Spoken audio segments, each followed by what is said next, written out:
Hello, loves. Welcome back to a brand new season 4 of Wildflow Podcast with me. I am so excited to be back. It's been a hot minute since the last episode. I just really needed a rest. It was deep autumn here and it was Sound at the time. And I was being really called into rest in myself and my body. And season break just needed to happen. So it happened. It's been a couple of months, pretty much since the last episode. And I'm feeling revitalized and renewed. And I've got some amazing episodes already recorded to share with you this season. So I can't wait to dive in and to really cover some beautiful and important and potent and just necessary topics that we've not managed to get around to yet. Not because they're not important, they absolutely are, just the way it has been.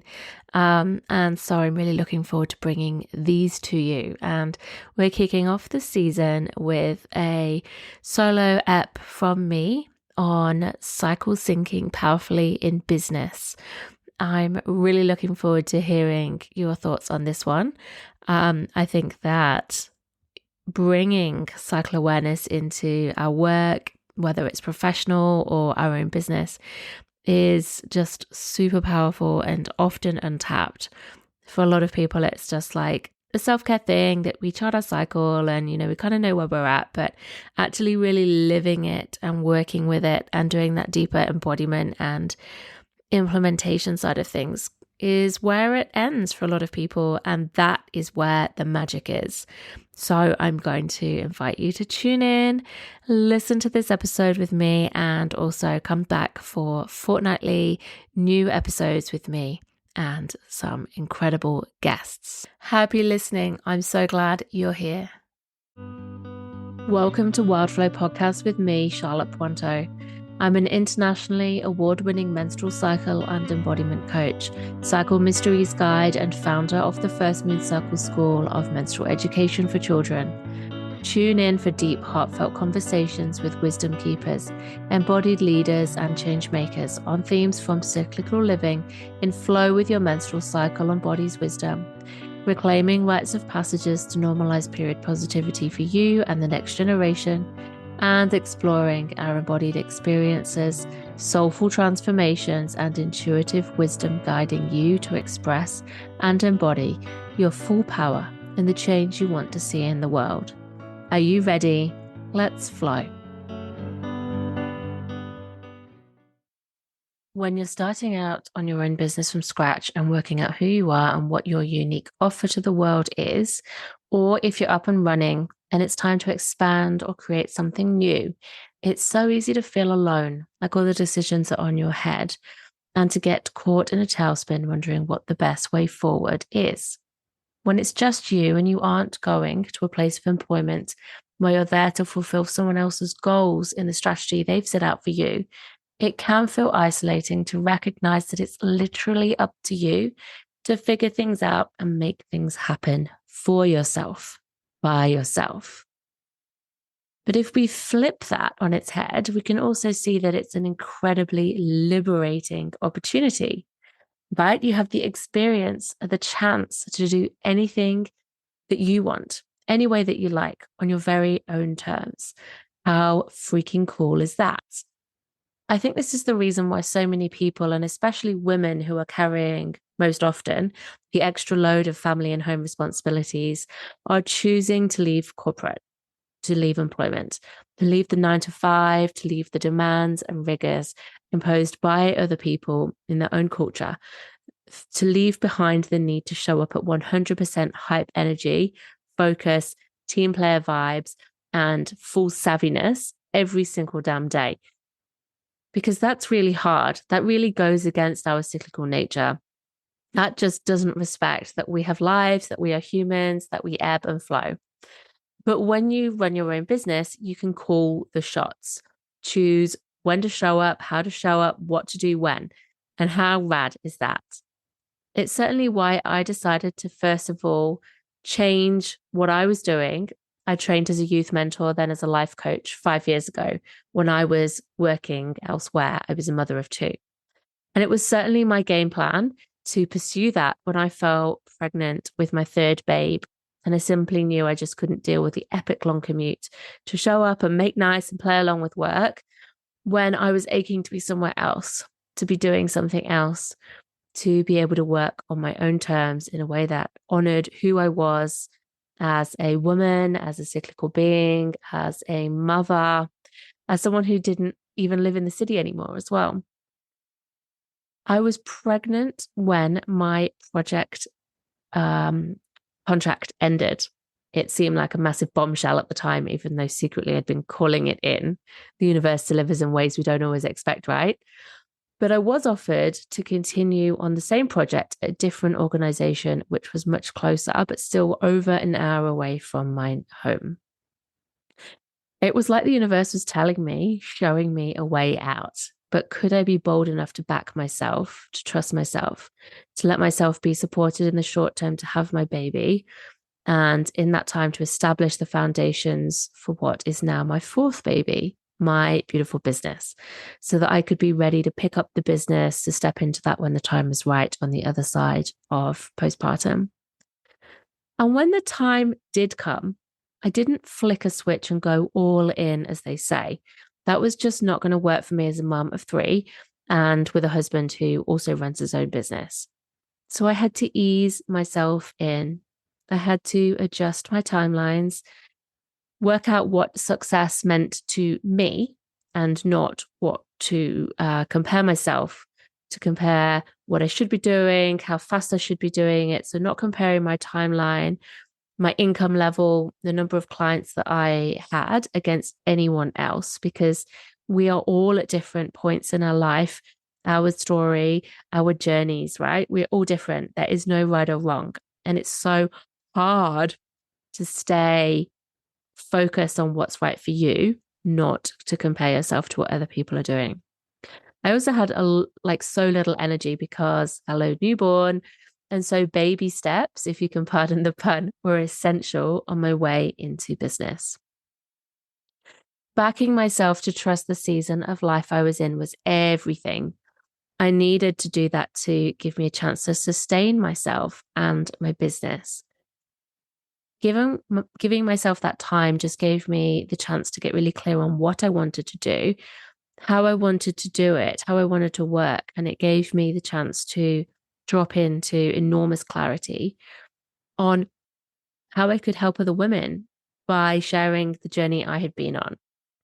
Because I was learning to do life and biz on my own terms, which was in direct contrast to the way that the mainstream culture works, and it also goes against what most business coaches will tell you, I had to really stay rooted in my own truth. I had to really listen to myself, listen to my body, and honor where I was at. When we begin work life in employment, we learn pretty fast some essential survival strategies, such as to work hard and play hard as a strong team player, to leave your personal life and feelings at the door. If you put in extra, you'll get noticed. Hide your women's issues at all time because that makes you a massive weakness. That women make the tea. Mine's white with no sugar, thanks, love. Don't expect a pay rise unless you do extra hours and extra projects. And also you've got to get your case across the line because some man at the top has to deem you worthy of promotion or bonus. And even if you measure out all of your achievements against the award scale, even if you think you qualify, be prepared for a fight about justifying why you should earn what the men earn. Sound familiar? I know that you have experienced this too, like I have. It's unwritten and unspoken code, and we all absorb and internalize it deeply. So we then hold ourselves and others to these same patriarchal standards as well. Unsurprisingly, when that moment happens, whatever catalyzes it, when you do decide you're ready to leave behind your old work life and you're ready to step out and start your own business, it's inevitable that you're going to bring these same standards across with you. because it's all you know, it's all you've learned. It's how you have learned that you must operate in order to succeed. It's said time and time again that running your own business means working 24/7 because even when you aren't working, you're thinking, dreaming, eat, sleep, dream, repeat about your business. And yes, if you leave your job and you need to immediately start making money like yesterday, then of course, definitely that would need to be true. However, that's just not the way that most women are coming to a coaching, creative, consulting, or healing space holding business. We are wanting to replace an income for sure, but there are other reasons and factors that play into why we're doing this and how we're doing this too. Often, this can look like taking training and getting started on the side of an existing job or raising a family, like I did. And so, this business that you're stepping into is one that you do have the chance to get established before you need to be replacing an income, which, if you are just on the precipice of stepping into your own business, by the way, this is a great idea for how you would do about that. Do try to set things up on the side instead of just like flicking a switch and jumping from one to the other. So, when you're stepping into business, you're going to bring with you what you've learned from your work life so far, right? And typically, you're hoping that you're going to be able to focus and work without distractions, to have protected time like you would if you were going to an office. You want to make your beautiful creative workspace, and you're going to sit down and map out your schedule across your working week, ready to dive in. But before you know it, you're realizing that it's a lot harder than it seems. There's a lot more involved. And you're working harder than ever without really having a clear map of how your business needs to work, what it should look like on an operations front, how to maybe even run a business. And then there comes this moment where you start to question it all. You might invest in some business coaching or take some trainings, maybe even hire some help to outsource what you can't do. You map out a strategy of how you're going to work, what services or offerings you want to offer, and you focus on doing all the mindset work as well as the strategy work to help you stay focused and strong. Makes sense, right? Yes, but here's the thing. Despite doing this, so many women fall into the hustle trap and into comparison, where you might have a strategy, but since you could do things any way you like, you start wondering what others are doing and questioning if you could be doing it better yourself. You start tweaking things, changing things. You're not trusting yourself. You might even be doing the mindset work. But if you're really honest, changing your thoughts alone isn't actually stopping that seed of self doubt that's been germinating in your belly from growing bigger and stronger until its roots have really taken hold throughout your body. Because changing your thoughts is one thing, having a strategy is one thing. But if you're not really listening to yourself and working with your body, which, is like 80%, 90% of your being, then you're not like you're fighting an uphill battle. Working this hard is not why you decided to start your business. You wanted liberation from the shackles of 9 to 5 and more, not to be tying yourself up in the same ropes. It is a slippery slope to losing trust in your own capacity and judgment when you get all up in your head and under these pressures of trying to make it work in the way that you think it should, maybe the way that you see other people doing it, maybe the way that your coach is telling you how to do it, rather than sticking to the values that matter to you and without following and listening to your own capacity.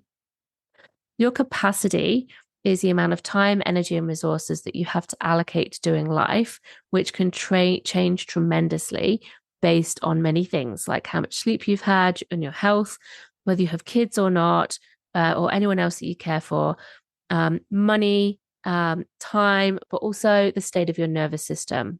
So, how much capacity in your body and your nervous system do you have before you reach overwhelm, before your nervous system is triggered into fight, flight, freeze, or fawn, and where also in your life and menstrual cycle you are? This greatly affects your capacity. So, it's all well and good to work hard, but you can't forget or override the fact that you're a cyclical person, regardless of whether you have a menstrual cycle or not.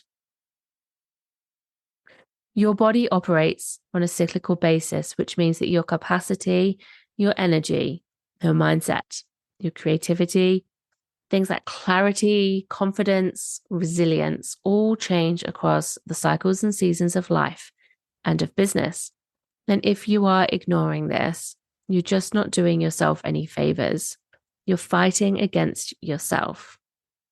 I know so many of you listening here are cycle savvy and are really keen to not just listen to your body's menstrual cycle and to tune into how you're feeling. And you're honoring it with self care, but you also really want to take this cycle wisdom and let it support you in the work realm too. You know that you can't go back to how things were, and you're ready to really embody what you know about cycle wisdom and particularly how you experience it for yourself. And you want to see examples and find support to work cyclically yourself too. Well, I'm here to tell you firstly that, hey, you're my kind of woman. And secondly, that working cyclically, it can be done too. And not just done, but done powerfully, well, with great success, ease, and abundance. When I grew my business postpartum, I knew I needed to have flexibility to work around my children so that I could be present with them until we were ready for daycare. I knew I could not see all the clients in the world because I just simply didn't have the time, energy, or capacity to do so. I knew I valued having the liberty to decide when and how I would create, when I would put something new out into the world, how I would do that in a self-respecting way that felt good to me and like not just good in my head good, but good in my body good, rather than following the industry standard approach, the way that other people do it and tell you to do it, that can often involve serious hustle, pipelines, funnels, workflows, and all that jazz. Like strategy is important. I'm not saying it's not. But strategy can really come at the expense of working cyclically. It might be great if you have all the resources, the support, like maybe if you don't have children, maybe if you have no health issues, maybe if you're a man and you have like abundant, consistent energy every single day. But for women who are really trying to tap into their cyclical energies and to really nourish themselves and let their bodies sustain and nourish them and their lifestyle rather than be draining, then it's really important to tap into, okay, there are these strategies out there, but what works and feels good for me? So as my hormone levels shifted and my menstrual cycle finally returned after I'd had my third baby, I knew without a shadow of a doubt that I was all the time learning that I was a different version of myself each week, and not necessarily day to day, but like every few days, both in my cycle, at home and in my family life, and definitely in my business too. I was showing up differently as a coach and a space holder. The way that I would engage with clients changed. The way I showed up on social media and talked about what I was doing and invited people to work with me, 100% changed. The way I was able to plan and vision and take myself seriously as a businesswoman massively changed. Like so much change, it's ridiculous. I realized there were times of my cycle when I felt clear as day, solid as a rock, and so alive with energy, possibility, and self-belief. And this was when I would go organs blazing without fear and show myself with the world. But that wasn't consistent because as my hormones changed once again, so did my energy, capacity, and level of self-belief. I'd go from proud and powerful to crumbling, hiding, and spinning in circles of doubt over the space of a few days to a week. You might resonate with this, and you might resonate and think about like times that you can recognize in your own cycle when you feel similar, even if it is a little bit different for you, because everyone experiences these things differently. And that's really important to understand. You might have had the thought, well, having a menstrual cycle does not help us work and show up consistently like we have to do. We can't simply just close down our life and business for 2 weeks out of every month. So is it really possible to have a life and business that flows with our cyclical nature? Or is that just like, the stuff of modern fairy tales? If you've thought this, I so hear you. There's very little evidence out there that it's possible to build a successful cyclical business. But yet over here I am waving at you. I've done this. I work 3 days a week because my 3-year-old she's nearly 4, but she's in daycare 3 days a week. I've got 2 children at school. and school hours are very, very short, I do 1 to 2 evenings a week. And when I say evenings, that's like 90 minutes. Not every single week. That absolutely ebbs and flows with my cycle. And I have really strong boundaries around what that is. So that's not every week at all. That's like every so often. I will do a week night. And like very rarely I will do a Saturday afternoon if I'm doing a first moon cycle for children. And that's like every 3 to 4 months, I'll do one Saturday afternoon. So I'm pretty much running this business off of 3 school-hour work days with a little bit of time around that when I feel like I've got the energy and the capacity to do something extra, because I just don't have access to any more time than that. My husband runs his own business. He's got a bigger business than mine. It's not that his is more important. It's just that the nature of his work means that he always has to be on. He always has to be doing his work. And that's the way he's built that up. And I've encouraged him to try to find ways to not do that. But, that's his journey. My preference is to have something that doesn't need me all the time. I'm not showing up live all the time. I'm not sitting down, just like solidly coaching all day, every day. I'm not spending hours on social media. I have time to create. It's important for me to have time as I start my day, even though like don't have that much time, to drop into myself, to transition from mother trying to get her children to school into Charlotte, the woman, the creative, the coach, the space holder, the businesswoman. Like that transitional time, especially on a Monday morning, is not quick, but it's essential for me to be able to operate from alignment and trust and flow and abundance, rather than shit, all the things I've got to get done in so little time. And people always say to me, like, how do you do this? I don't know how you do this. And honestly, I do feel like, there have been absolutely times where I have worked hard. There were seasons where I've worked hard. There were definitely times and projects I've had where I've worked hard, and I might have picked up extra time here and there to do that. Or I might have had to shorten the amount of pleasure time, or like drop more into admin, or get into like content creation mode for a course, for example, that has like demanded more of me. But that is like something that happens cyclically and seasonally, depending on what's going on in my business. And I will absolutely buffer that with time and space to balance it out, because everything in business and creativity and family life and everything is cyclical. Everything is cyclical. So if you have like been really learning about cycle awareness and like really wanting to tap into this for yourself, I want you to know that there's a really big difference between knowing cycle awareness and actually living it, like embodying it, like being it, holding it, feeling it, expressing it in your body, not just in your head. Like it's one thing to think, oh yes, I'm on cycle day 14, just for example, so I must be around ovulation. To recognize, like, is that actually true for you? And also beyond that, like, what qualities does day 14 bring to you?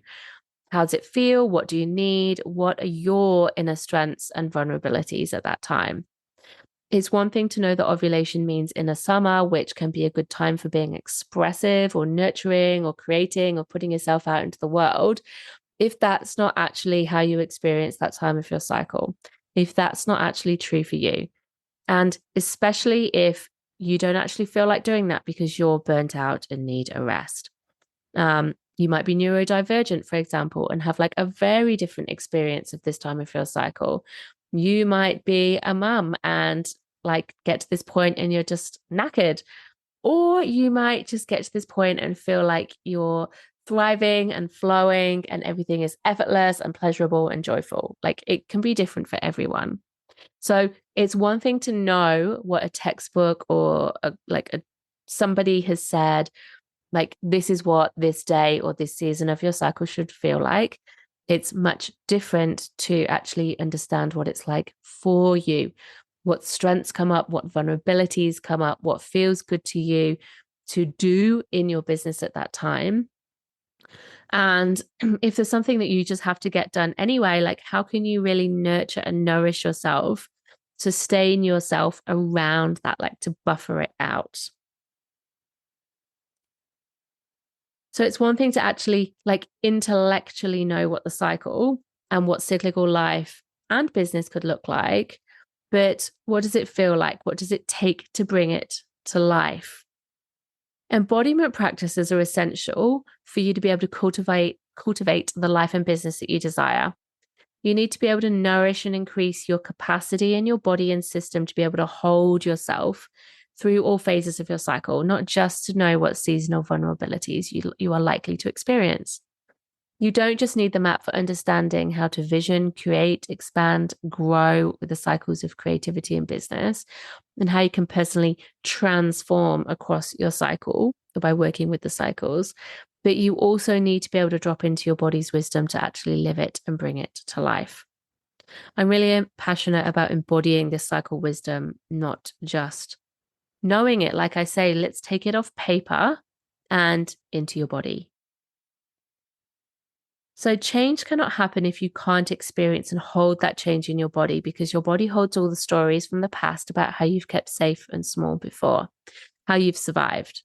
So to change the story, you have to learn to trust yourself, to trust your capacity to make aligned decisions that will support you, to not come from a people-pleasing place, to trust yourself to be able to find feelings of safety in your body even when you're doing something new, to trust yourself to deliver on what you say you can, to trust yourself to be able to hold boundaries and be your full self even when you do feel that pit of self-doubt in your tummy, to trust yourself to know your needs and be able to speak them and ask for what you need. Cycle wisdom teaches us to accept and embrace our wholeness, all of who we are, and to find safety, resilience, strength, and trust through all the seasons and stages. And life and business are 100,000% going to test you with chances to doubt yourself and fall back into these old ways, even if they're not good for you. So when you can understand how life, business, and creativity are all cyclical, just like you are, you can tap into the powers and nourish the vulnerabilities that come up during each season.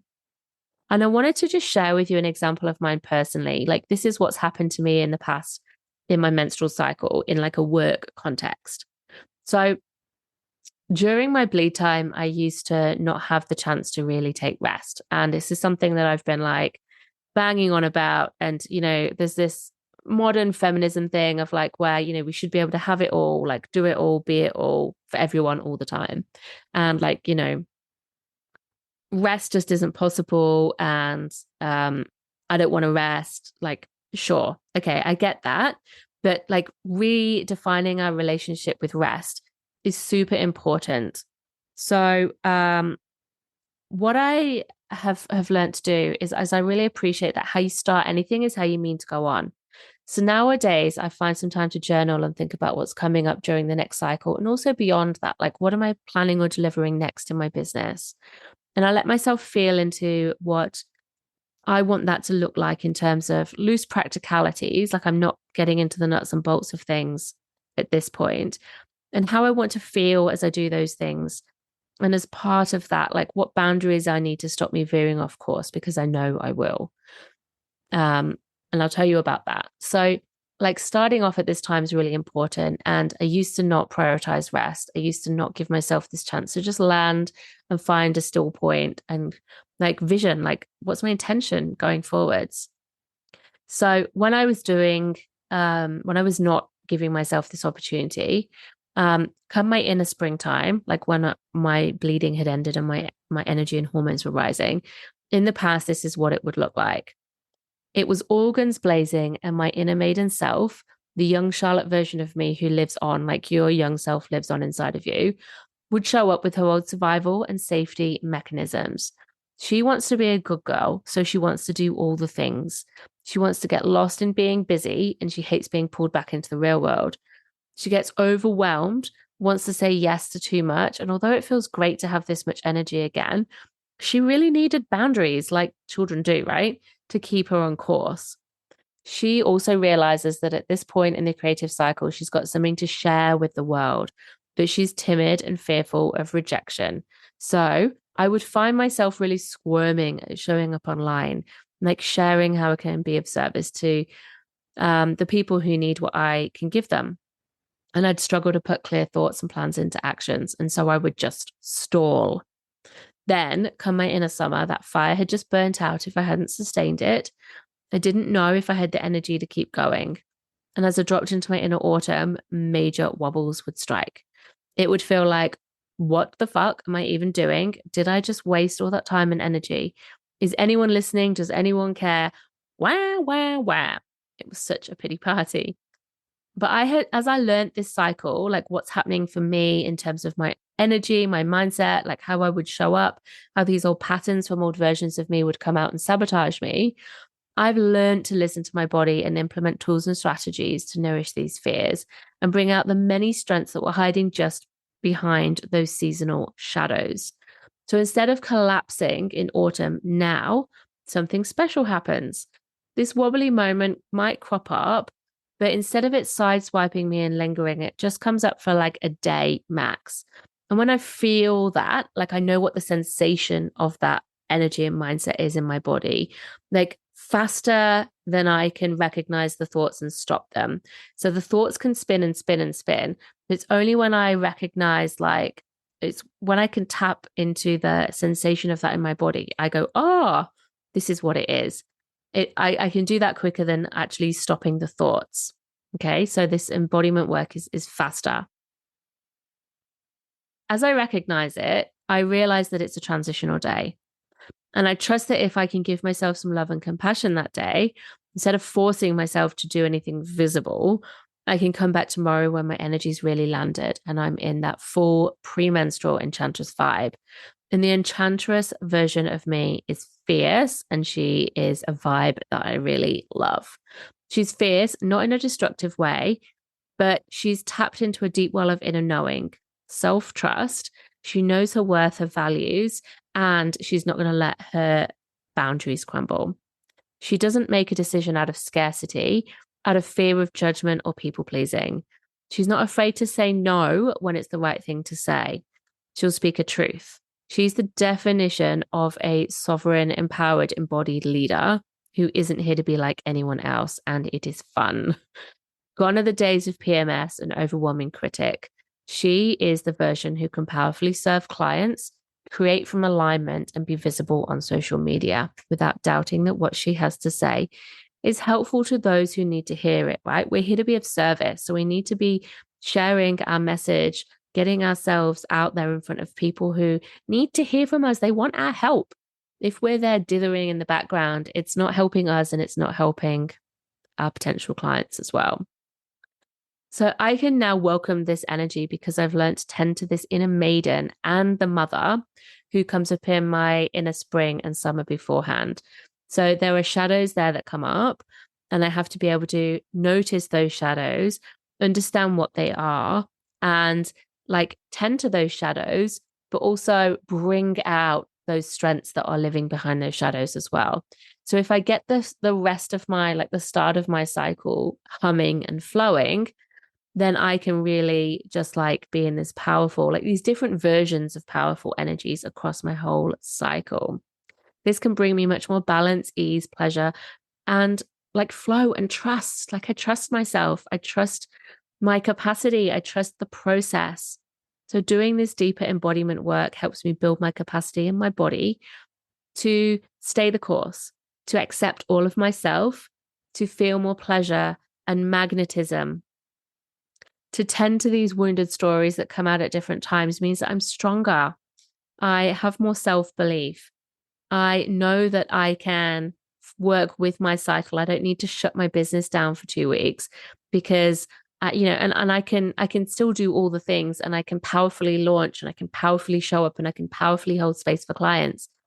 It's not that I'm just not doing these things consistently. It's just knowing the level of support I need to be able to do these things varies across my cycle, and the way I want to do these and the timelines and my measures of success vary. So living and working cyclically is not just about cycle syncing tasks to the right section of your business. It's about nurturing what comes upon the inside during those phases too. Learning how to powerfully express your truth and your strengths, and how to tend to the parts of you that need some love when and as you need it. Because your body and your cycle is more wise than we recognize. Guiding myself through my own cycle and the cycle of creativity and business this way has helped me too. Just wanted to share some examples because this is the gold. Like this is it. It's helped me to trust my own timelines for when I want to see clients or launch a program, to trust my ability to powerfully hold my boundaries by saying hell yes and hell no to the right opportunities, to make the right choices about who I work with, to be able to express, like to charge powerfully and to hold that price that I ask in exchange for my time and my energy and my knowledge. And also like to know when I want to create and how I want to create and when I want to create, so that I'm creating from a place of alignment and not just making the first thing that comes to mind. Like I'm choosing the right things and pouring my energy effectively into the right tasks in the right way, so that I'm not just like spraying my energy everywhere. I'm not getting swayed by how anyone else is doing things or by how much another coach is earning or even where I think I should be at by now. I trust that I'm already doing it, even when I feel like somehow I'm not. I trust this path because it feels good and right to me and my body, even when it goes directly against all the messages we receive about how hard we should be working and how fast we should be quantum leaping. So if any of this has spoken to you in your body, if you're feeling sensations of aliveness, of excitement, of intrigue, of possibility, if you're feeling like, ooh, and you would like to feel more deeply trusting in your own capacity to bring cycle wisdom into how you live, work, and play, if you would like to feel more trust in how you're able to show up in your mindset, in your like tapping into your power, your confidence, like trusting that you're using your energy wisely as well, then I would love to share how I can guide you. I'm just opening doors to my signature group program, Cycle Sorcery, which is a 4-month embodied journey through the magic, wisdom, and strengths of each of the inner 4 seasons of the cycle, guiding you to tap into your body's power and cyclical wisdom to help you grow your soulful business and cyclical lifestyle. It's for women who want to flow with the cycles rather than hustle against it, whether you're brand new to your creative, coaching, healing, consulting, or space holding business or creative venture, or whether you are well and truly established, but seek more freedom, more flow, more ease, more spaciousness for yourself, for your own well-being, for time to yourself, for your creativity, for pleasure, and to be present with your family. Places are already being snapped up, thankfully, gratefully, behind closed doors, because some of my private clients and students have accepted those places. They want to keep working with me. And so the best place for you to find out more about whether this is the right container for you to take you from self-doubt to sovereign cycle queen, jump into my website or find the link in the show notes and head to charlottepointo.com/cycle-sorcery. Places in this journey are limited to just 10 so that I can really hold a deep and powerful and bespoke space for you. Like I say, some of these spaces have gone, and by the time this goes to air, maybe even more will have too. Doors close on the 31st of July and the journey begins in August for 4 months. I would love to invite you in and hold this space for you. So let me know. You can DM me on Instagram at charlotte.pointo.coach. If you have any questions, I would love to hear from you. Until next time, then, my loves, go with the flow of your own unique body and cycle. Thanks so much for listening to Wild Flow. I love having you here. If you're loving this podcast, please show your love by leaving a review and a rating, and share your fave episodes with those who you think would love to listen to help share this passion project of mine with the world far and wide. To take the next step and learn how to live, love and lead in flow with your cyclical nature, or for deep guidance and support in your cycle embodiment journey, discover my freebies, online journeys, trainings and coaching on my website at www.charlottepronto.com. Until next time, go well with the flow of your body's cyclic nature.